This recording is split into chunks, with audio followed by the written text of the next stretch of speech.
Olá, pessoal. Estamos dando início ao novo projeto aqui do Instituto CRISP. Vamos começar nossos podcasts.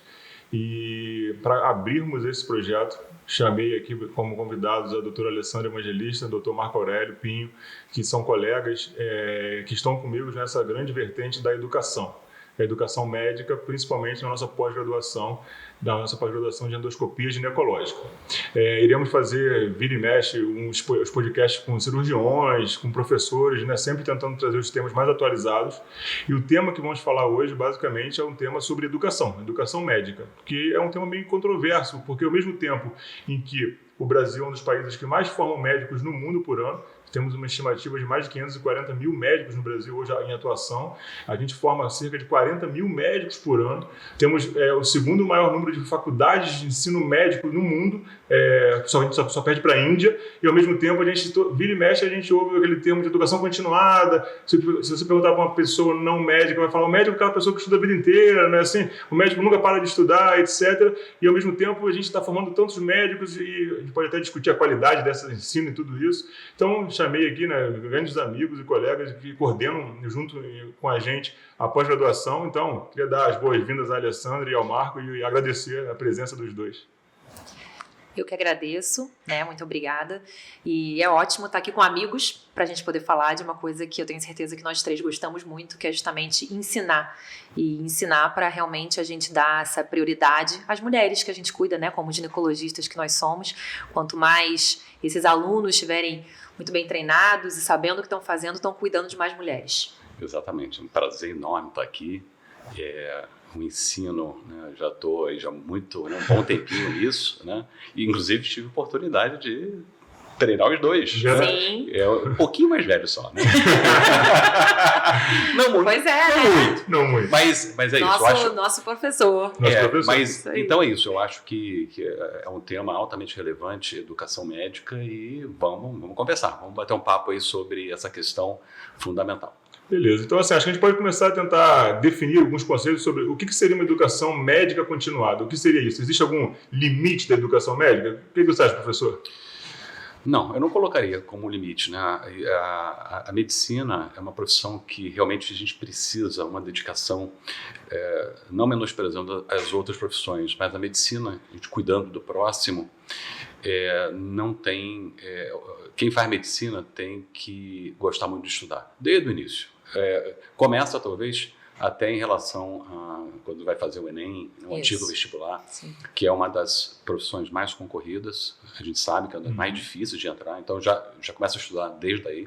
Tem a faculdade, 6 anos que a gente tem que estudar, e depois a especialização, que a gente vai conversar aqui. Então é uma profissão que não tem limite em relação ao estudo. É sempre... Eu já tenho algum tempo de formado e continuo diariamente estudando, e então se a resposta é simples, não tem limite, a gente tem que estar sempre se atualizando.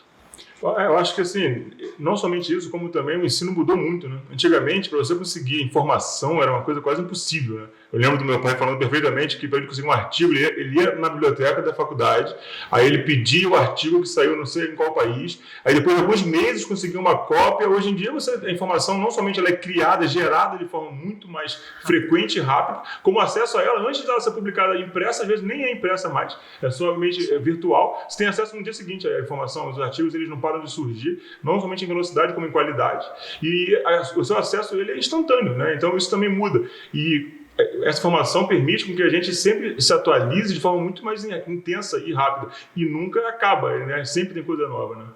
Eu acho que além da gente pensar nessa questão do treinamento, que a gente vai conversar aqui, a gente tem que pensar que o mundo está mudando e mudando muito rápido.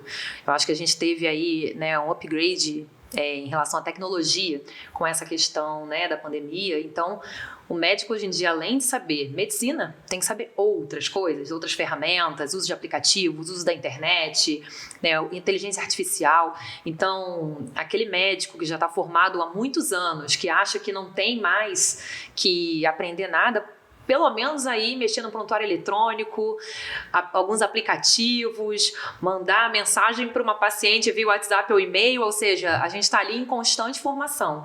E aquele médico que procura mesmo estar sempre estudando e se aprimorando, ele também vai procurar outras áreas que não só a medicina. Sim.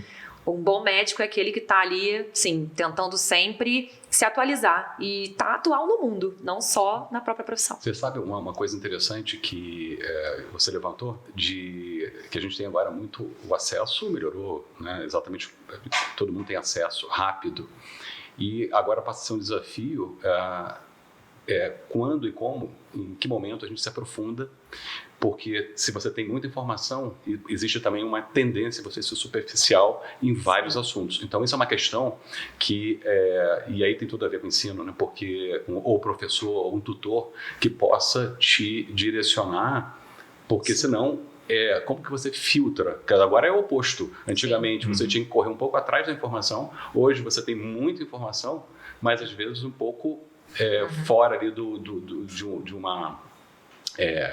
digamos, de um caminho mais... Do contexto, até a qualidade, né? Isso, exato, não tem isso. Como que você filtra a qualidade dessa informação? Então, é um aspecto interessante também. Que é outra coisa importante, né? A gente falando de artigos e, né, assuntos que possam vir através até de livros ou, né, de guidelines, por exemplo, é justamente isso. Você ensinar o médico que não só obter a informação, mas julgar aquela informação.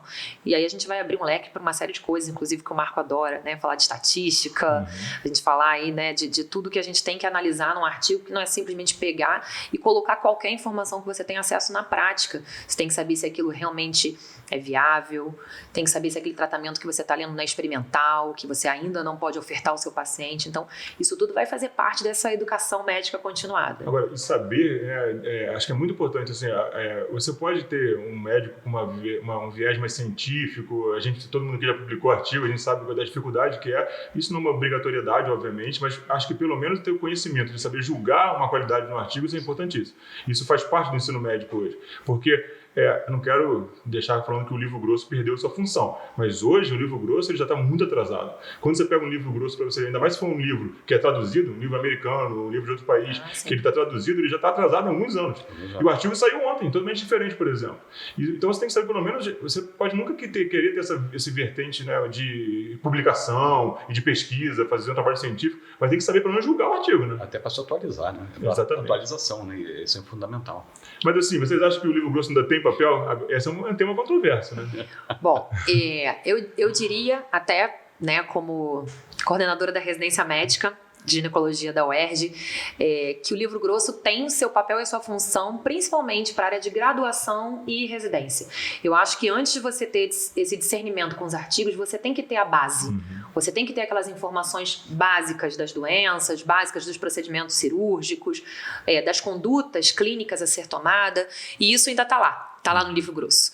É muito difícil você pegar um artigo, mesmo que seja um artigo de revisão muito completo, que vá te dar informação desde os sintomas até tratamento, epidemiologia. É muito difícil, né? Você pegar um artigo com todas essas informações. Claro, alguns guidelines bem completos, a própria Cochrane, né? A gente até sabe disso, mas é muito difícil você ver isso não sendo num livro que a gente chama de tratado, né? Sim, para mim os tratados nunca vão deixar de ter ali o seu papel, sua função. É ali que a gente realmente compila as informações justamente para esses médicos que estão iniciando esse processo, né? A gente pode falar do tratado que, né, seu pai fez, né, o Cláudio fez um tratado maravilhoso, onde você também era editor, e como tem informação ali relevante para aquela pessoa que está começando a endoscopia, para aquela pessoa que está pontuando algumas coisas. Então, é realmente importante aquela base para quem está iniciando, sem dúvida.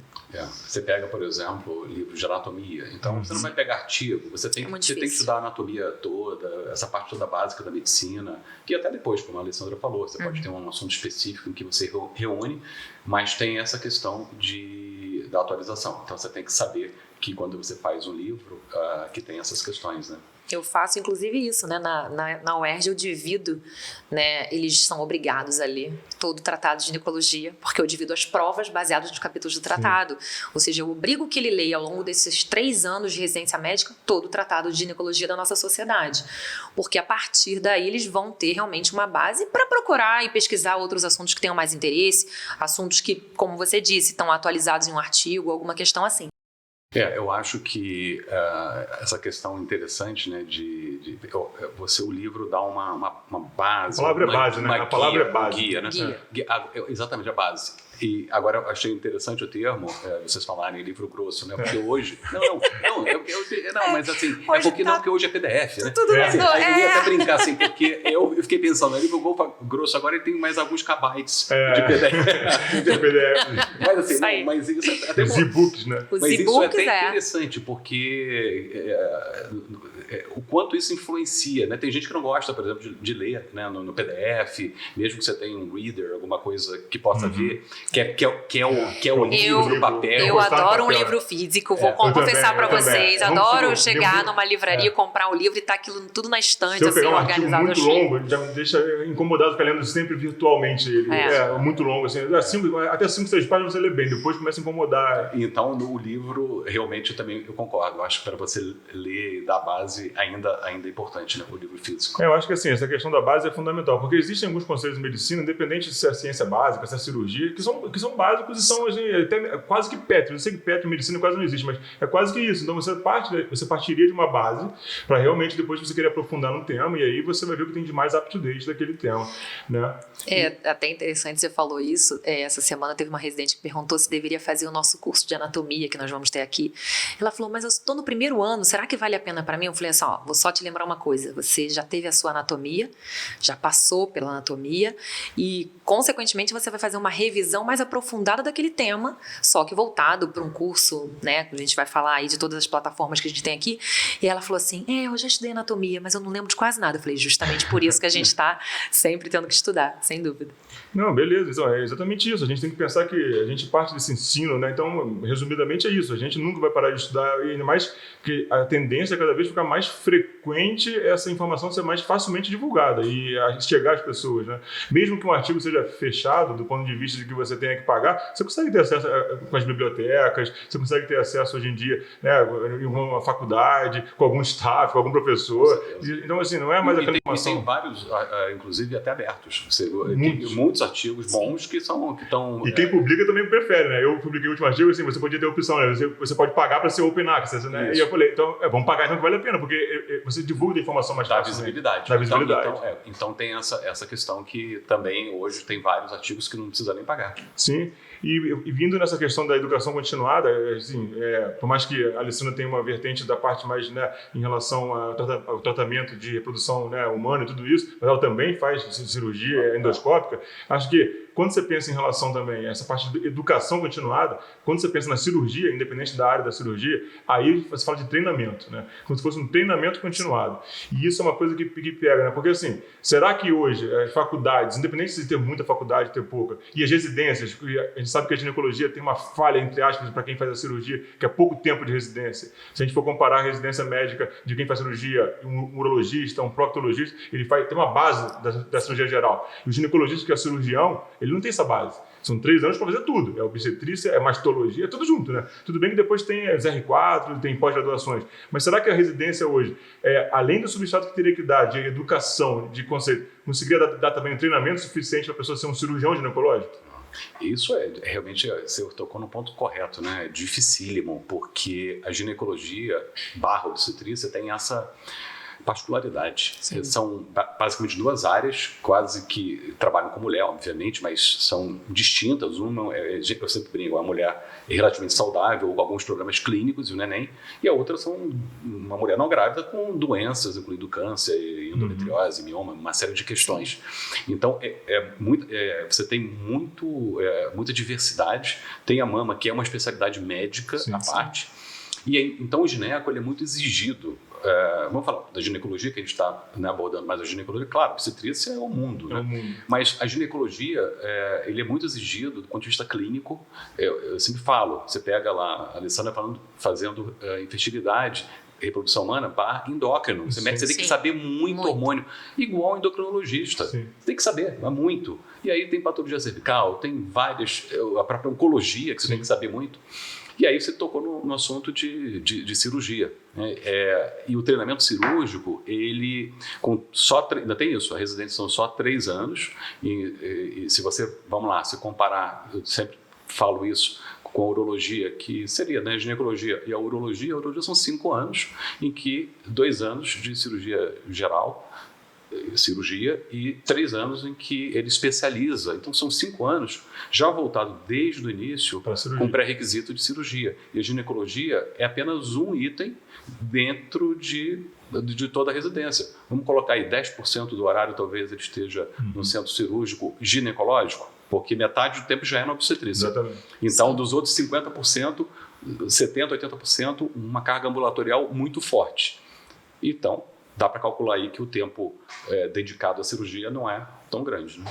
E eu diria ainda mais um detalhe, a gente pensar que hoje em dia, com o advento de toda essa tecnologia, todas as vias, né, cirúrgicas que vieram, ou seja, a própria endoscopia ginecológica, a robótica, e a gente sabe que o residente ele não vai ter acesso a todas essas vias cirúrgicas em todas as residências.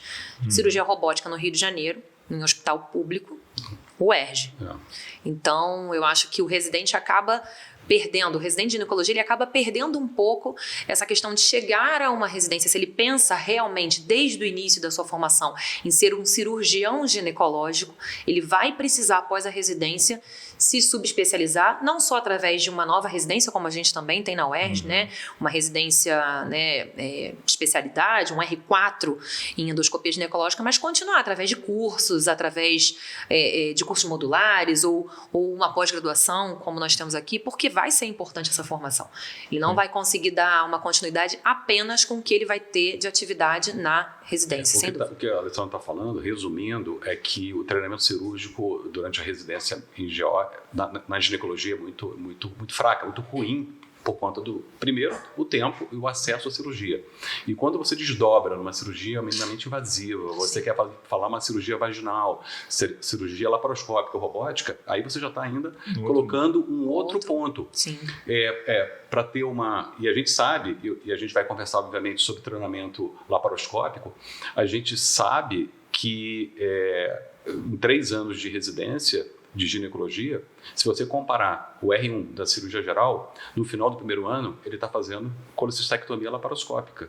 Enquanto a gente sabe que na maioria das residências no Brasil, o R3 não entrou em nenhuma laparoscopia. Ele só vai ter o contato no R4. Então, daí você já vê a diferença e, obviamente, a formação desse médico, desse ginecologista, vai ser aquém do que a gente gostaria. Não, isso que você falou é perfeito, porque a Alessandra foi até uma mais de ter robô, essa questão geográfica é muito importante. E não estou falando nem geográfica Brasil e outros países não, porque se for pensar nos Estados Unidos, a pessoa faz robótica lá na residência. Sim. Né? Falando assim, até geográfica dentro do Brasil. Tem lugares que pode nem ter acesso nem à laparoscopia, ou se o acesso vai ser no máximo assistir a cirurgia de algum staff operando. Então, realmente, assim, e hoje a gente não tem como falar de cirurgia ginecológica sem falar de cirurgias minimamente invasivas, não pode. A gente não pode achar que a gente tem que operar igual operava 50 anos atrás. Né? Então, assim, será que essa formação do médico hoje, além de tudo que ele tem que ele precisa ter na ginecologia, será que ele consegue sair operando e as técnicas também minimamente invasivas? Assim, a resposta é não, isso aí é meio que óbvio, assim, de forma adequada, fazer cirurgias complexas e tudo, né? Então, infelizmente,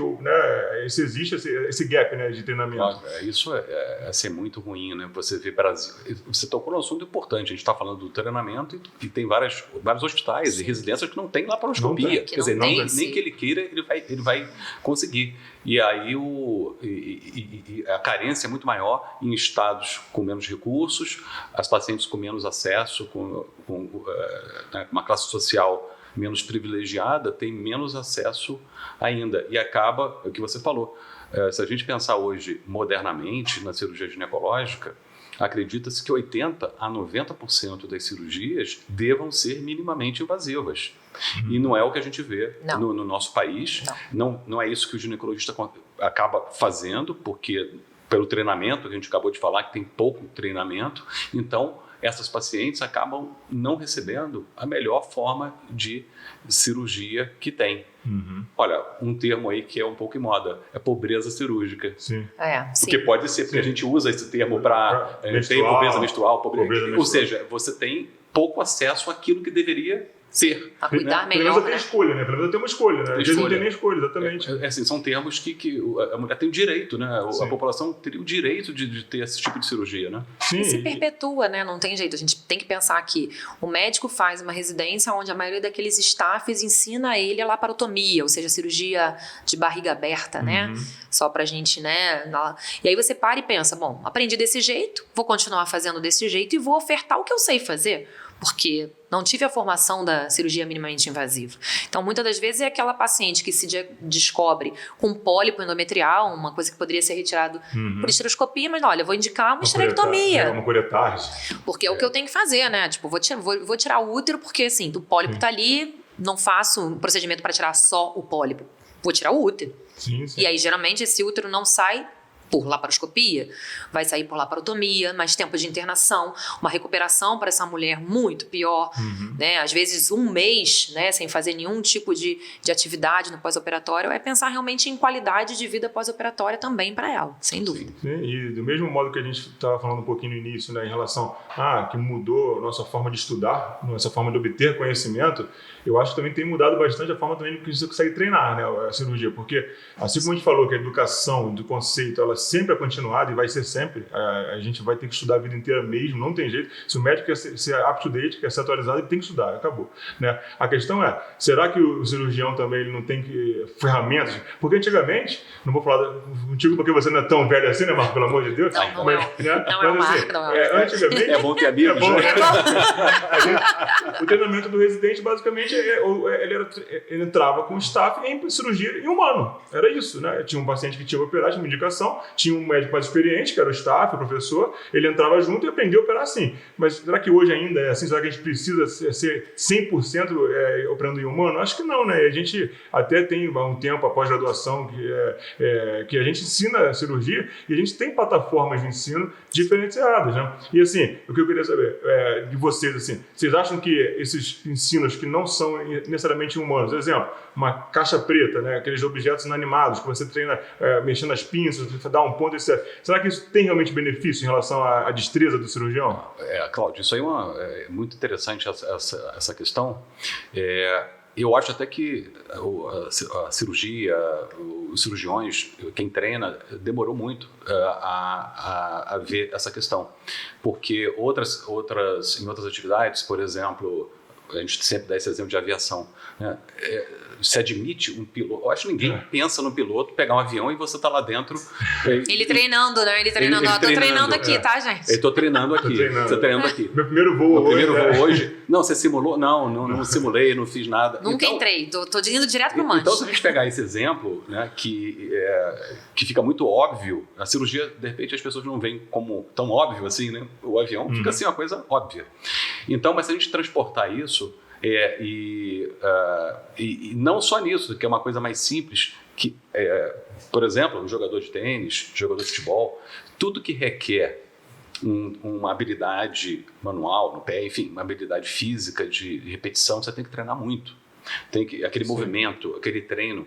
Esse pessoal profissional, eles treinam 8, 10 horas por dia. Sim. Um atleta então, rendimento.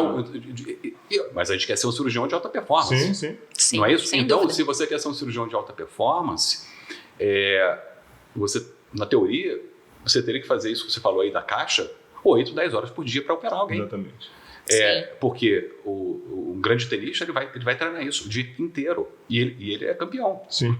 Ele já é campeão. Ele já é campeão. Já é o melhor. E treina isso para se manter.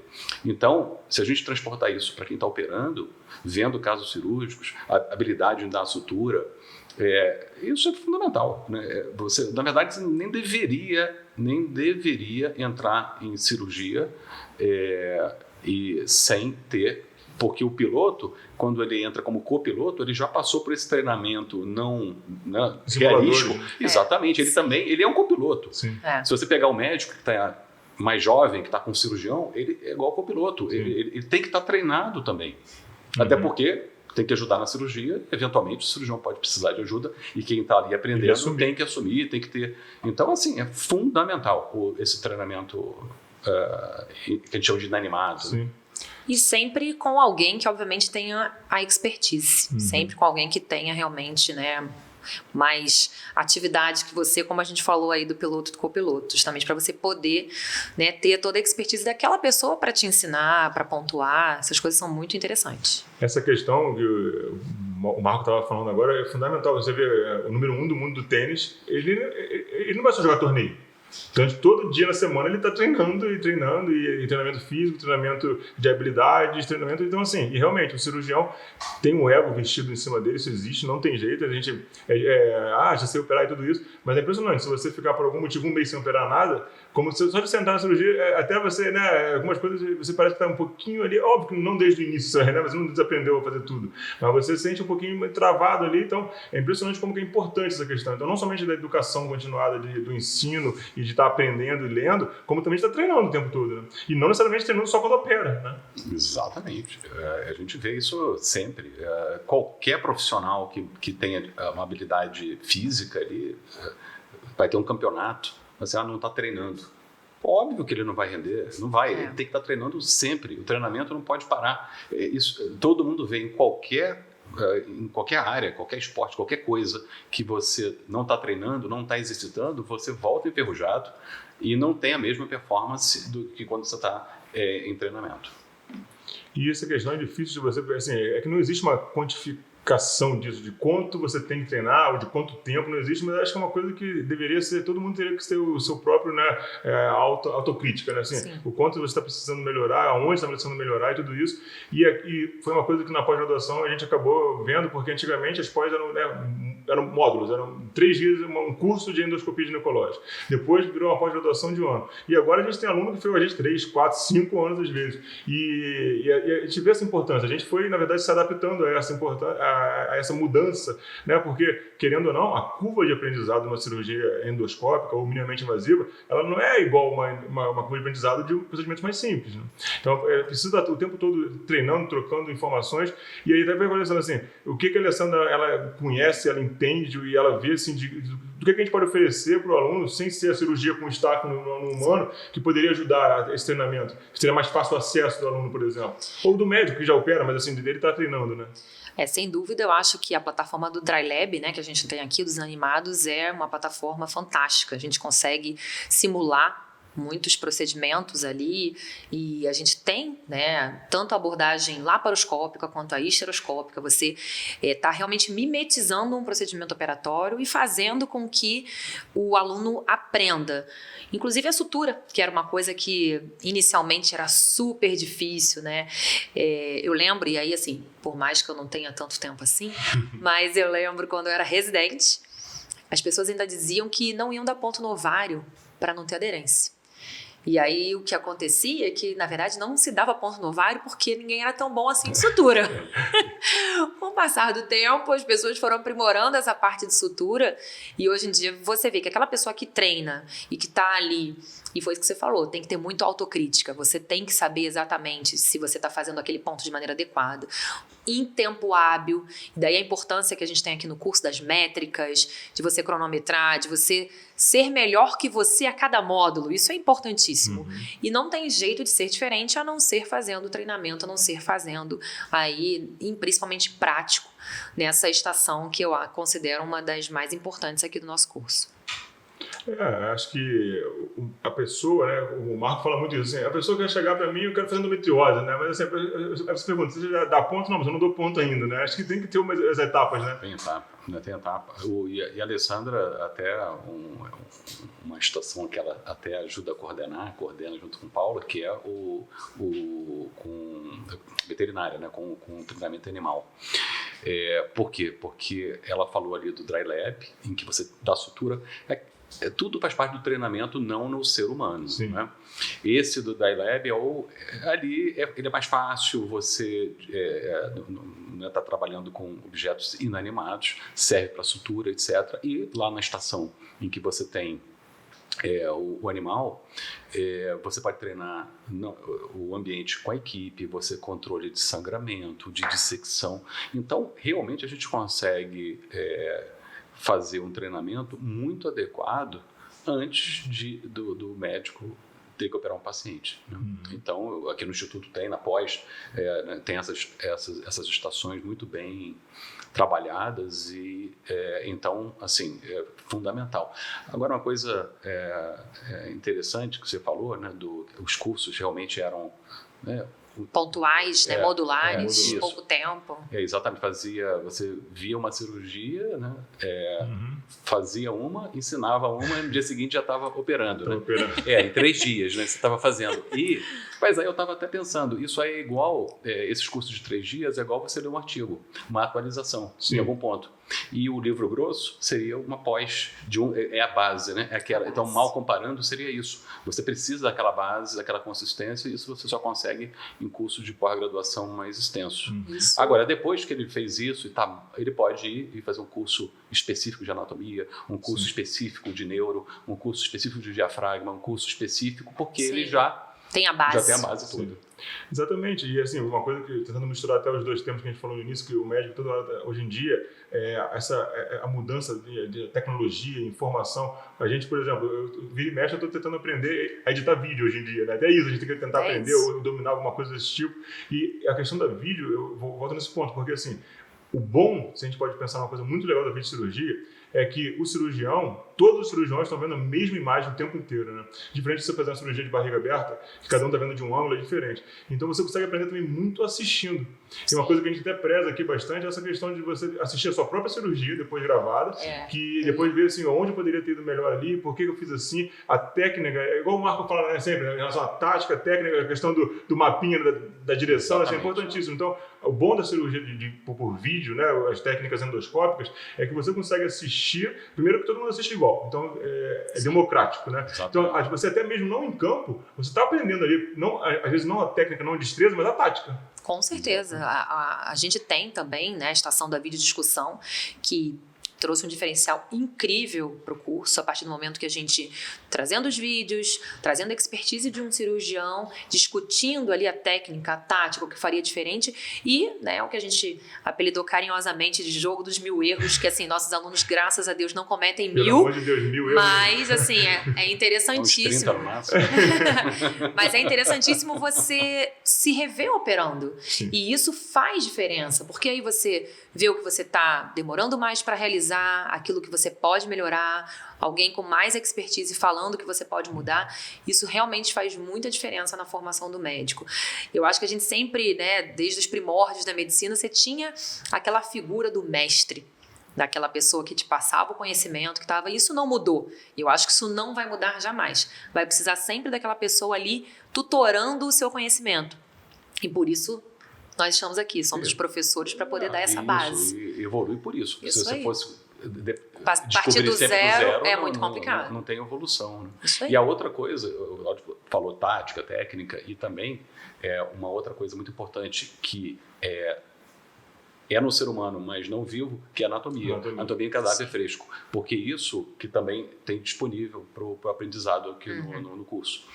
E aí você tem o reconhecimento da anatomia, inclusive por vídeo. Então isso também permite não só o treinamento de secção, sutura, mas agora você já tem as estruturas anatômicas e isso dá um ganho assim absurdo em termos de qualidade na sua cirurgia. Né? Exatamente, assim, acho que não tem como hoje a gente, né, achar, né, resumidamente, que uma residência vai conseguir formar um cirurgião completo, não tem como. E a questão é que, mesmo às vezes fazendo o R4, precisa, né, de novos treinamentos, e não só isso, como o treinamento continuado para todo mundo, não somente aquela pessoa que já opera, né, a gente está deixando bem claro isso. E uma coisa até, aproveitando pessoas que têm os currículos aqui, um tema que eu gosto muito, uma vez eu li, né, esses Instagrams que aparecem para a gente, acho que foi uma conversa entre pai e filha, e aí acho que o pai falou para a filha assim, mas quem é a sua médica, né? Aí falou assim, a minha médica, ela é a professora dos médicos, né? Eu acho que isso é uma coisa bem legal. Por que eu estou falando isso? Tentando juntar os temas, né? Porque ao mesmo tempo que você tem educação continuada, você tem a possibilidade de você estar sempre também atualizando o seu currículo. E assim, eu acho uma coisa que não é somente uma coisa de ego, né? Eu acho, é uma opinião minha, tá? Queria saber, assim, vocês acham, assim, qual a importância dessa questão de estar sempre atualizando? Acho que o currículo, ele tem um peso que é mais do que simplesmente um monte de título escrito ali? Você acha que existe um peso real por trás? Ou é somente uma coisa que o leigo acha que é importante? O que você acha disso, Marco? Você tem, na verdade, o currículo eu acho importante, e você tem... porque a gente, na maioria das vezes, a gente entendendo que o currículo foi obtido, claro, né, Hoje a gente vê muita coisa por aí que tem currículo, mas não tem. Então esse currículo, claro, você pode ter um currículo um pouco mais fraco, mas você tem um acúmulo de... Se você tem currículo, você tem curso, você tem estudos, você tem... eu acho que, claro que não é só o currículo, mas eu acho que ele dá uma importância e também é importante que as pessoas saibam reconhecer que tipos, isso é difícil também, né? Que currículos são importantes, porque nem sempre o leigo ou às vezes nem o médico sabe exatamente, é uma questão que tem que ser vista também, mas eu acho muito importante. E você falou aí de que ensina outro médico, e isso até o seu pai falava muito, que é o seguinte, que em tempo de você aprender, você aprende muito mais quando você ensina. É o maior momento que você aprende ensinando. Então, quando você está aprendendo com essa pessoa que tem currículo e tal, e você absorve isso, e ele incentiva que você ensine o outro, nesse momento, esse indivíduo, esse aluno está aprendendo bastante. Então mistura um pouco, né, essa questão de currículo do mestre e tal, porque se tem currículo ele pode ensinar, ele é professor, mas eu acho que o aluno também tem que ser ensinado a ser professor. Sim. Não, a reciclagem, né? A gente estava conversando um pouco antes sobre isso, é a reciclagem, ou seja, você está inserido numa pós-graduação, você está inserido numa universidade, você está ali em constante treinamento, porque para você ensinar, você tem que voltar ao livro grosso, aos artigos, relembrar o que você vai falar, ver se não saiu alguma coisa diferente daquele tema que você está ensinando ali, obviamente. Então, é importantíssima essa reciclagem. A gente sempre conversa, assim, tanto na UERJ, na graduação, na residência, aqui na pós, pelas perguntas. Cada vez que você dá uma aula, são perguntas diferentes, outros pontos de vista, outras visões daqueles alunos novos que você está ensinando. Então, você está sempre em constante reaprendizado, sempre ali renovando. Existem as pirâmides de conhecimento, de como adquirir conhecimento, né? Vai desde você ler um artigozinho, ler um capítulo de livro, mas a base da pirâmide geralmente é o ensinar, né? O ensinar é importantíssimo. Você vai montar uma aula, você vai sair alguma coisa nova, para não falar besteira, né? Você vai ouvir uma pergunta que às vezes você nem sabe naquele momento, você vai pesquisar, então não tem nada. E cirurgia é a mesma coisa. Você ensinar a técnica, né? Isso deixa você sempre com a anatomia em dia, a tática da cirurgia. Você antes de começar a operar, você, eu vou fazer assim, assado, aí na hora tem alguma alteração anatômica, né? Então, isso é muito importante ensinar. Então, ensinar é algo que, mais do que o currículo, na minha opinião, mais que eu tenho a questão da importância do currículo, é você estar apto, você estar em constante contato com o aluno e ensinando, isso é uma coisa que a gente preza muito, né? Só para, acho que, né, indo para o final, assim, existem evidências científicas de que o treinamento realmente ele muda a habilidade do cirurgião, Marcos? Assim, não, tem, isso é importantíssimo, né? Tem vários trabalhos e em todas as linhas, na verdade, né? Saíram alguns trabalhos, por exemplo, eu falei do cadáver, né? Que melhora muito a performance quando você, claro, conhece a anatomia, fica seguro na anatomia. É meio óbvio, mas as pessoas... Mas é uma dúvida. O óbvio tem que ser dito, né? Tem que ser dito. Falar. Sim, melhora, né? Porque assim, as pessoas perguntam, não é? Mas isso tem que ser dito. E tem... Não só dito, como tem comprovação científica, não só em cadáver, como treinamento em caixa preta, número de horas de treinamento. Tanto é que, falando, por exemplo, de robótica, existe até determinações de carga horária de treinamento que você tem que fazer para poder ter um expertise, né? Então, quase igual o piloto, né? Quase igual o piloto. Isso, exato. Então, mostrando que sim, você treina. Por que exige isso? Porque você tem uma performance melhor. Você observa os resultados, seja no próprio simulador, ou quando você traduz isso ali na cirurgia, tempo de cirurgia, habilidade de dar um nó, forma de dissecar. Então, sim, tem evidência. Então, isso, na verdade, é quantificável, né? A gente tem evidência, né? Sim. Então, assim, acho que a gente conseguiu fazer nosso primeiro podcast nessa questão da educação. A gente bateu um bom papo. Queria saber se a Alessandra queria falar mais alguma coisa para finalizar em relação a essa parte mais da educação, mais geral. Talvez um convite, né, para os médicos que estão ouvindo a gente, por que não, né, você que já opera, que é ginecologista há muito tempo, conhecer o Instituto, conhecer nossos cursos, saber justamente o que a gente tem feito de diferente, sair um pouco da zona de conforto, conforto. A gente brinca, né, que 40 a mais, quando a gente chega assim, não, cheguei na minha zona de conforto, não quero fazer nada diferente. Não, é justamente aí que eu acho que a gente tem que se reinventar, fazer diferente, vir para um curso aqui, fazer um novo aprendizado, principalmente em cirurgia minimamente invasiva, justamente para ofertar melhor aquelas pacientes que você já cuida há tanto tempo com tanto carinho.